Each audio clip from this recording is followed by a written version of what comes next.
A first-hand account of the life experiences of Kru Nick Sena. Although some who are in my immediate circle will know a bit about my life as well as some of my combat experiences which I've shared with them in confidence, to most I remain something of a mystery.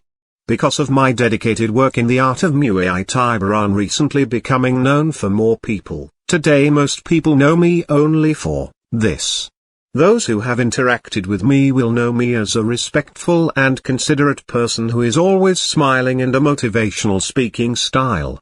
People have said I am a quiet but happy person with a good heart and intentions.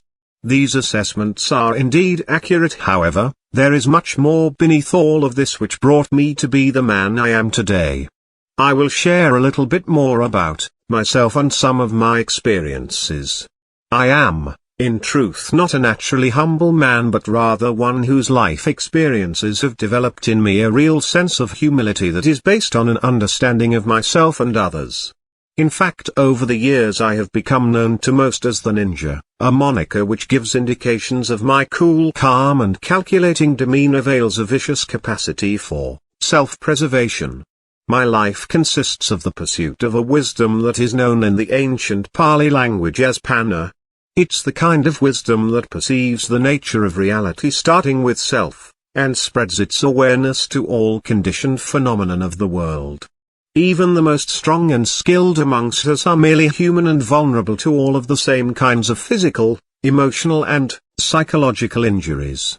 Indeed, for most of my life I have been marked for death, but then aren't we all?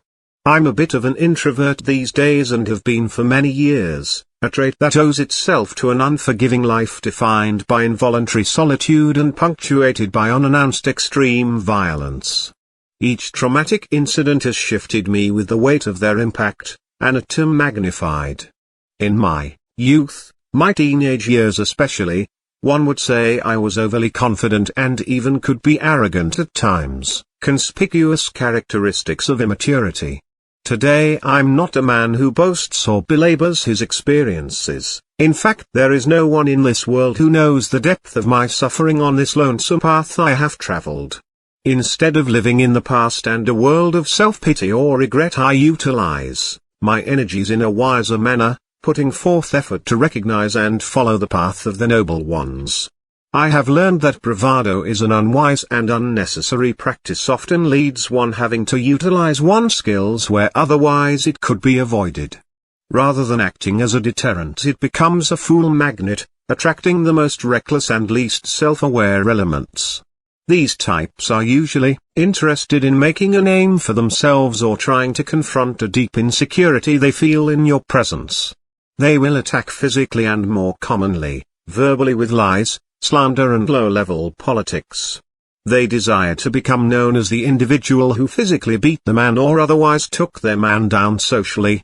Because I've come to a point in my life where I am beginning to touch more people's lives with my teachings, I think it is the approximate time to share more about my life with people so they have a better understanding of where I am come from and what the origins of my concepts, perspectives and teachings are. Unlike most of my esteemed colleagues who have an experience rooted in combat sports, something which genuinely I admire and respect, I myself have led a very different life. My martial arts practice was from the asphalt and concrete, never quite making it to an environment conducive to friendly training in a safe environment. My path has taken me not to rings or cages but into much darker and more extreme corners of humanity. My residency was not voluntary and it took place in the most traumatic theaters of combat known to man. To begin with, I have hit my fellow Homo sapiens with every part of my organism. This means I have punched, kicked, elbowed, kneed, head-butted, stomped and in every way traumatized the human body by use of my natural weapons.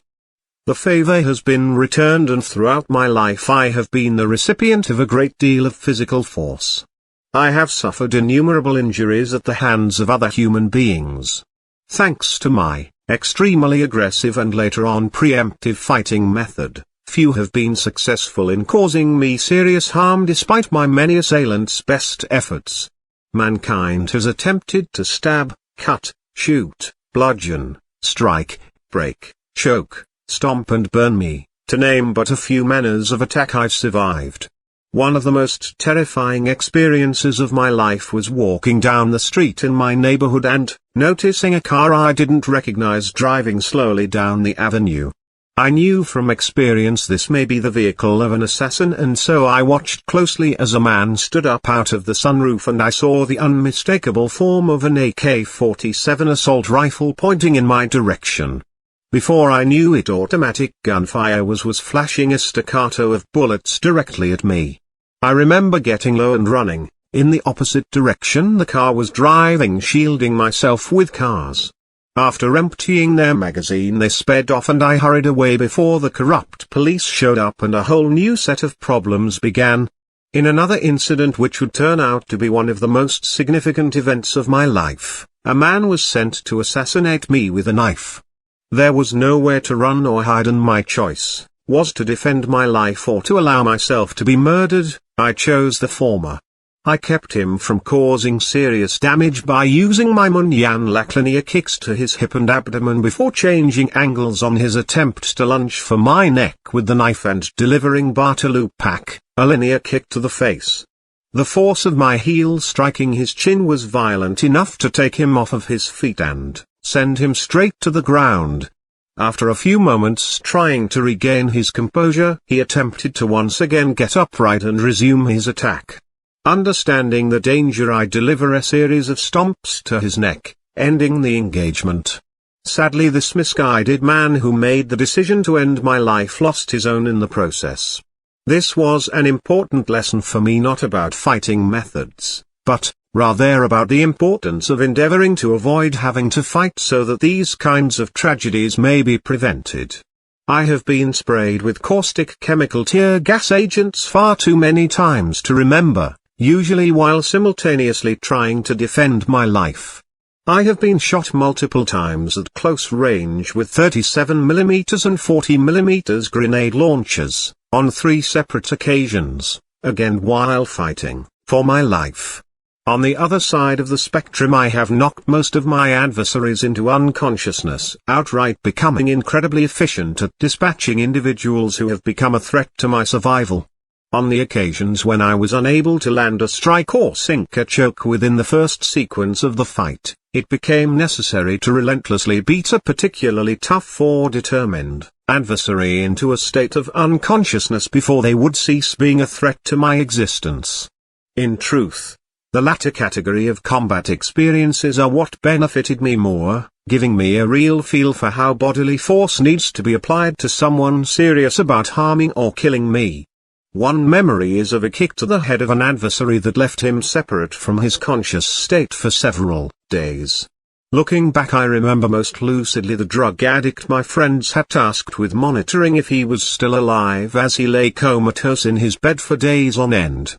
The man who had been so full of vigor and aggression only moments before receiving my tibia to his temple had attempted to sneak up behind me and wrap a sheet around my neck, looking to choke me to death.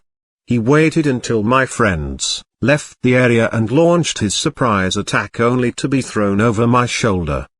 The man got up and tried to redouble his offensive when I slammed my shin into his head, immediately sending him into another realm of existence. I have myself choked many people unconscious and proceeded to break their limbs and or stomp on them while they were defenseless so that they could not wake up and seize the second opportunity to kill me. My brutality was never for the sake of pleasure or fun, instead it grew from trauma of having personally previously shown mercy and had to fight adversaries who had regained consciousness while I was in a state of utter fatigue and vulnerable to be killed at any moment. In fact, I had seen people underestimate adversaries, knock them unconscious and begin bragging and becoming arrogant only to have the man wake up and beat them to death. Previous mistakes of relenting after knocking or choking adversaries out only for them to wake up and attack me even more intensely, looking to save face and redeem themselves, had altered my approach to combat. As choking goes, I am fortunate to have never been strangled unconscious in an actual fight. However, I can recall once coming close to death at the hands of a well-known murderer. During the course of our fight, I somehow ended up in his guillotine choke, Thinking he only was grabbing my neck, I didn't react until I realized he was in fact strangling me as I felt my consciousness slipping away from me. I later discovered that the gang member was known to be proficient in Brazilian Jiu-Jitsu. Without any doubt, if I would have been rendered unconscious, I surely would have been killed by this man. My experience allowed me to remain calm as I attempted to pry his arm from off of my neck, to no avail. I instead dug my thumb deep into his eye socket and attempted to rip his eyeball out of his head. He released me immediately. I proceeded to destroy him with knees followed by punches and finally stomps, until the room was splashed with blood and I was completely exhausted. I have been hit from behind, from the side, from the front and every other imaginable angle, most often without any warning beforehand. I have been hit so hard that I momentarily lost my connection to reality. Conscious but in another dimension.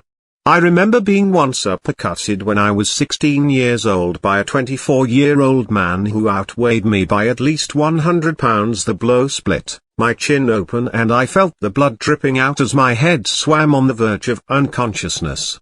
This was the closest I have ever been to being knocked out, and it was only his next blow that brought me back to my sense.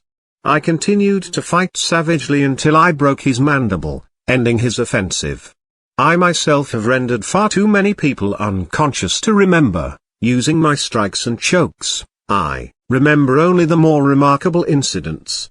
I have broken people's hands, arms, legs, feet, shoulders, necks, jaws, noses, ribs and craniums.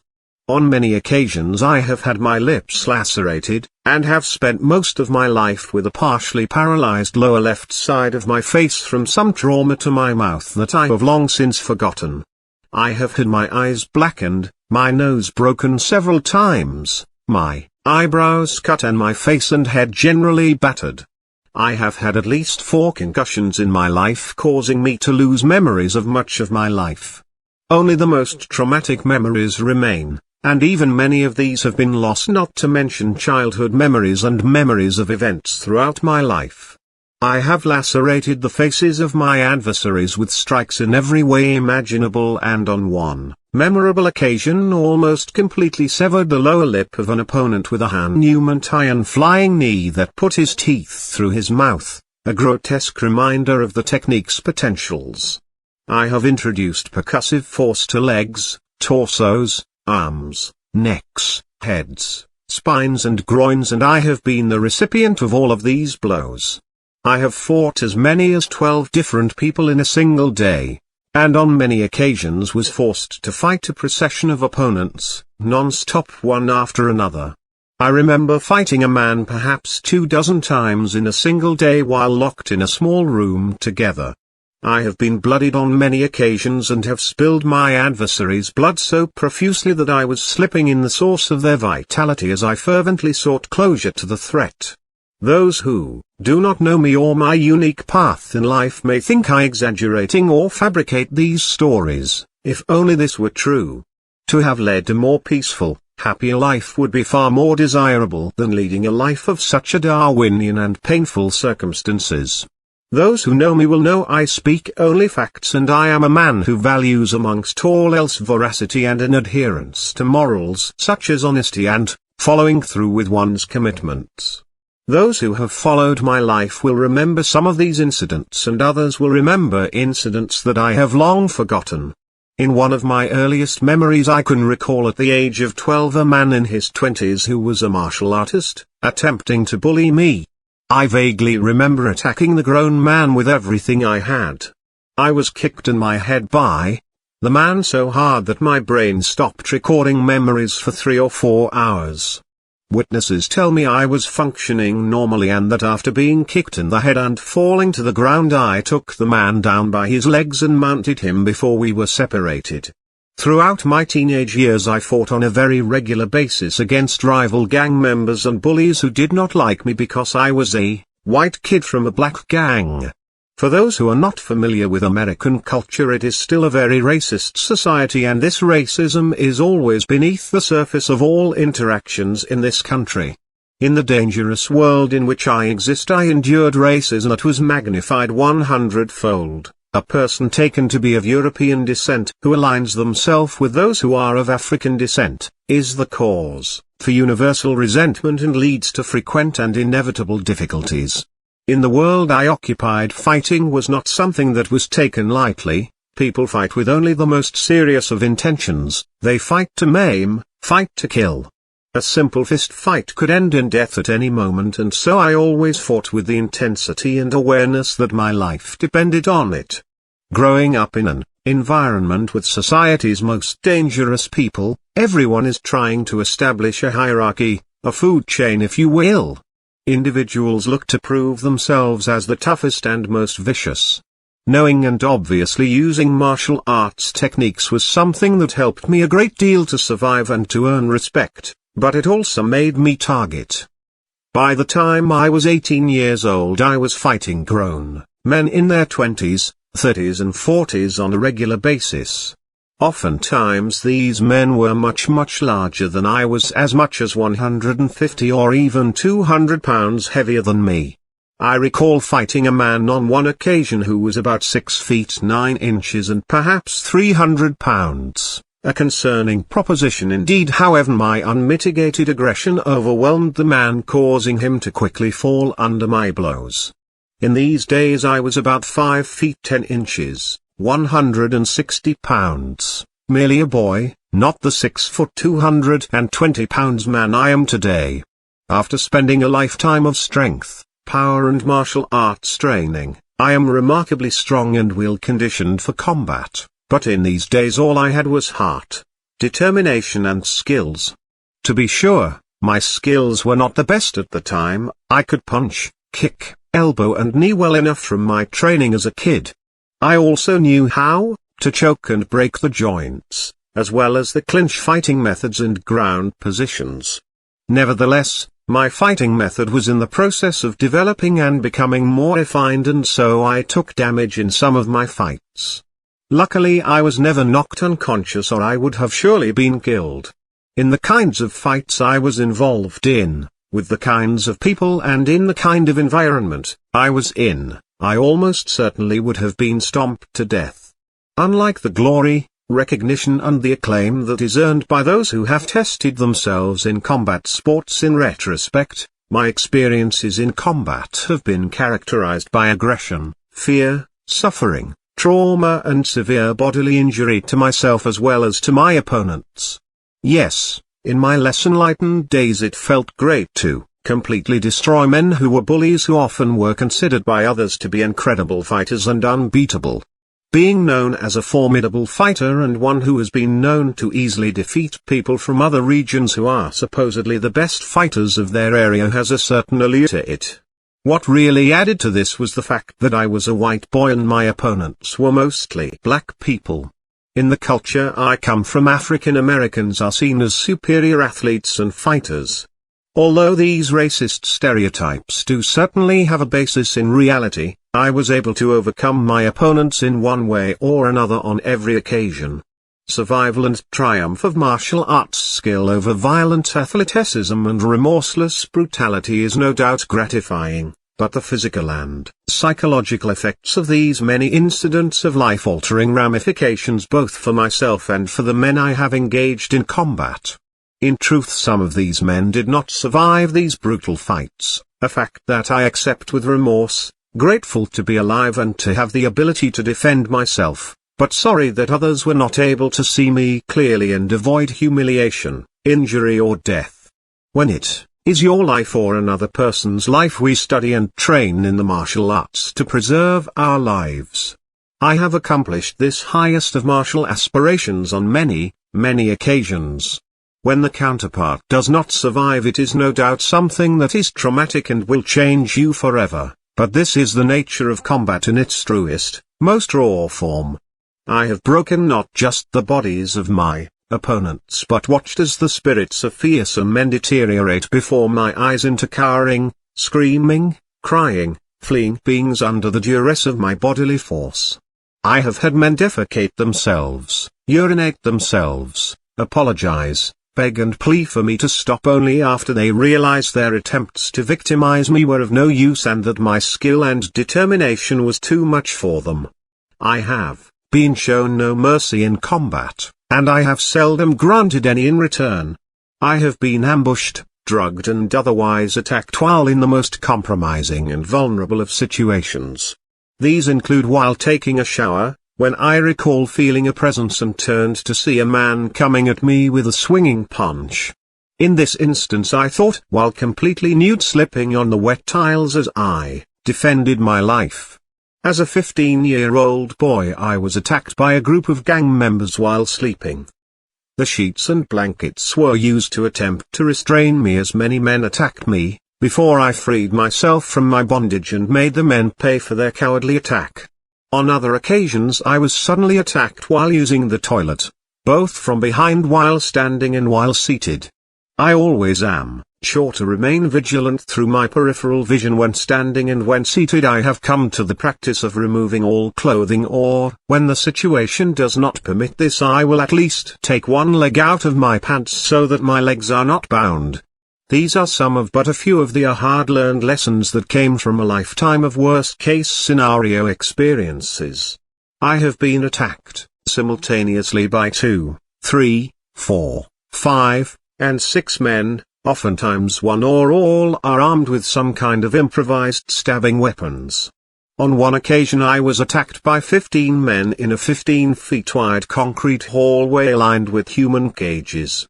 I recall walking into the hallway and seeing 15 men running in my direction, some closer than others, when suddenly I was hit in the forehead by some flying object. I promptly knocked out the thrower with a vicious punch and proceeded to lambaste those closest to me. The men were determined to end my life, and in that unforgettable minute I was able to stay on my feet and deliver damage to everyone in the crowd of humanity who brought themselves into my firing range. As part of my strategic and logistical operations study, I later consciously realized that their vast numbers hindered their ability to be effective in their attack on me. Only 4 or 5 men could reach me at once. The others struggled to come forward and get a piece of the action, were crowding one another and getting in one another's way. My hyper-aggressive counter-offensive proved to be frightening and confusing to the men. After about 10 or 15 seconds of this, they realized that my strikes were fast, accurate and powerful, and retreated out of my range, standing around me and exaggerated fighting stances, feigning attacks as I stood firmly with my back against the wall. Some say I was lucky to survive such an ordeal. Although I cannot disagree, I am grateful for my presence of mind and my ability to remain calm and confident in my abilities in even the most draconian of circumstances. I know that without remaining present and mindful I would have lost all access to my physical skills and been reduced to either running away or taking a fetal position only to be beaten to death. Determination and a sense of confidence in my combat proficiency, which was founded upon years of testing in extinguishing predatory violence, allowed me to stay on my feet and fight with ferocity. My experience taught me that although it was seemingly the normal and natural human response to simply fall to the ground and roll up in a defensive ball, or try to run, as I had seen so many people do, these were in fact the worst courses of action. I'd seen people be severely beaten and even killed by making the critical error of running when there is nowhere to go or they are not fit to outrun the attacker, fall to the ground and cover up, hoping for the attackers to show mercy. Relying upon the kindness or compassion of someone trying to kill you or seriously injure you is almost always an ill-advised decision. Fight with all you've got, look to nature and tap into your primitive survival instincts, and you may escape with your life. I have been attacked with knives of all kinds, padlocks, firearms, baseball bats, or metal pipes, the cause for the scars on the back of my head. I can recall being hit from behind unexpectedly, not feeling the blow but realizing I was on the ground and there was blood streaming into my face. A man had come up behind me and smashed the back of my head with some kind of lead pipe or perhaps aluminium baseball bat. I remember as he swung again I lunged forward and grabbed him, holding on for dear life. As my head started to clear I picked the man up and slammed him on his head, knocking him unconscious before stomping on him several times and stumbling away into the night, barely conscious. Generally any object that can be found in your environment can be used against you in some way. Know your surroundings, know what is dangerous to you and what you can use to your advantage. I have fought in places where I was pushed over chairs, tables, toilets and benches, undermining my ability to get my footing and launch any kind of counterattack. I have had a number of rather Machiavellian tactics used against me by people who are aware of my fighting abilities. I remember once a man had his friend put water and shampoo all over the ground before attacking me from behind, grabbing me by my hair and hoping I would not have a chance to get my footing.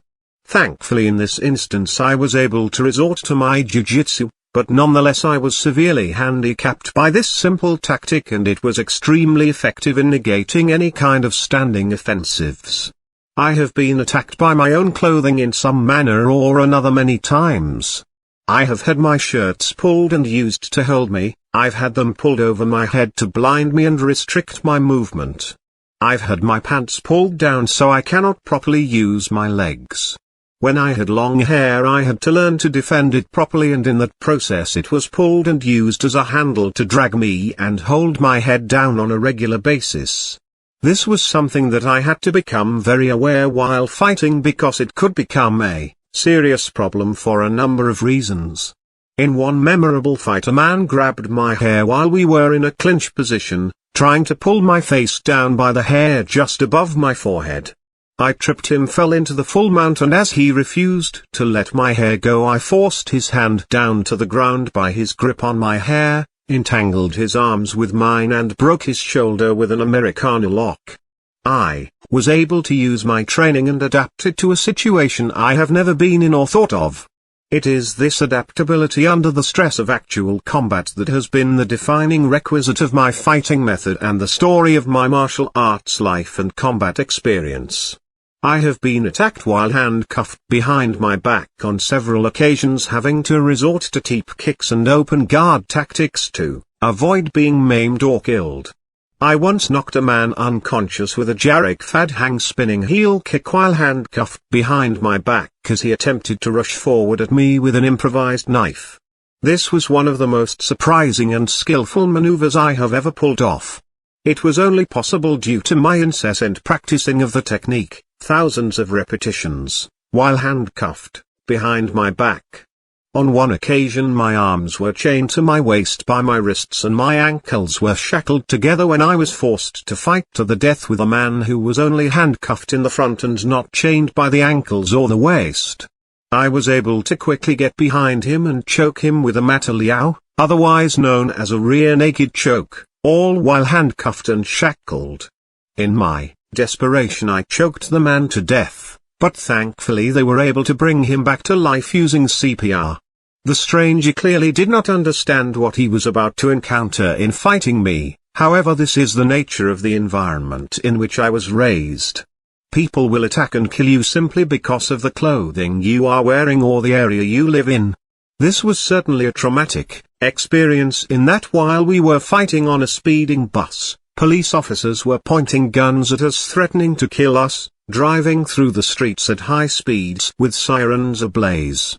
This reminds me of yet another vehicular incident when as a teenager a rival gang member saw me crossing the street and proceeded to hit me with his Jeep, sending me perhaps 15 or 20 feet rolling on the ground. He proceeded to get out of the vehicle and try to kick me to death. Luckily I wasn't hurt too badly by the Jeep and I was able to take him down by his legs, mount him and pound him into unconsciousness with the remainder of my strength before limping away. In retrospect, both far and near, I consider my many brutal encounters with life's most testing and grim scenarios a blessing. I am alive, I am a more wise and mindful individual, I am committed to my sila, morality, and letting go of my past self. I hold in my heart no animosity or ill will towards any group of people or any individual. The journey has not been nice and so many potentials have gone to waste, yet today I endeavor to make up for lost time.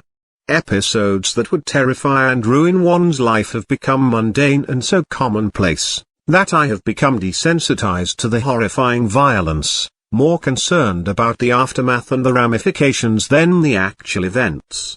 A sudden scuffle of the rubber soles of a shoe on a waxed concrete floor, the crack of bone to bone separated only by a thin layer of skin. The most concerning aspect has become the consequences of utilizing my skills to dispatch would-be assassins. Injured, or worse, the assailant becomes known as the victim and I am left with the fallout of their bad decisions.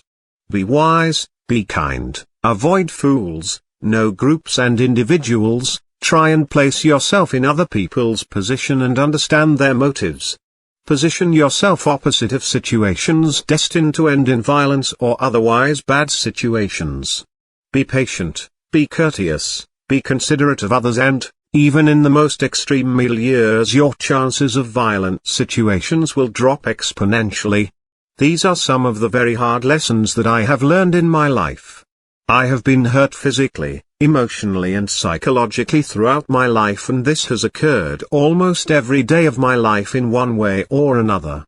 My existence has been one of many different kinds of pains, and a loneliness, punctuated by traumatic moments of extreme violence. No, combat sport is something I have no experience in. However, I envy those who gain their experience in this forum, for they have been spared the brutality and unforgiving ugliness of combat. Has changed my view of humanity and self. The extremely unique circumstances of my life have forced me to endure extraordinary turmoil and unprecedented strife and hardship. Breaking the status quo will cause most to misunderstand, resent and develop aversion. These unwise emotions most often lead to slander and in many cases, to incidents of violence. My only buffer was the martial arts as I tore a violent path through crowds of men looking to humiliate me, maim me and end my life. The journey was seldom pleasant or peaceful, with the prospect of death always far too near for comfort. Locked firmly to a destiny that was now incongruous to the man I have become, I am seemingly lost in the land of the past, but look closer and I can be found firmly established in the realm of possibilities. I smile as I walk the noble path, and all around me men do battle, conspire against me, and the cosmos silently plots my demise. Today I live in constant state of constant vigilance, knowing that at any moment my life may be taken from me, no matter my skill level, my